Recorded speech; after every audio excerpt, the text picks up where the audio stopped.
Hey there, it's Sue with Mote, and in this video we are going to explore how you can replace that purple speaker in your Google Slides with a GIF or GIF, whatever you call it. You can replace your purple speaker with it. Let's dive in. First things first is that we need to actually record our Mote.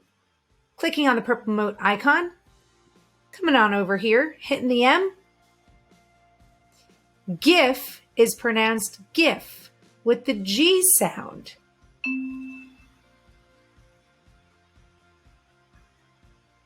Okay, so we have our purple speaker icon. How are we going to find a GIF or a GIF? There's a couple ways that you can do this.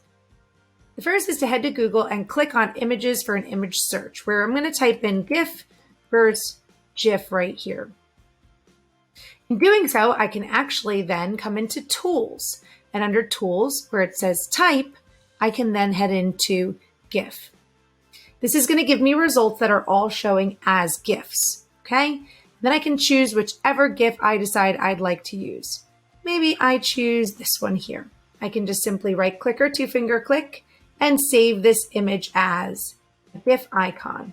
Additionally, I can use the Giphy or Jiffy extension. I'll put the link in the description, and I can simply type in GIF or GIF, however you pronounce it, and find one that I really like. And if it's this one, I'll see this little tiny download button, which is kind of hard to see in the top right corner.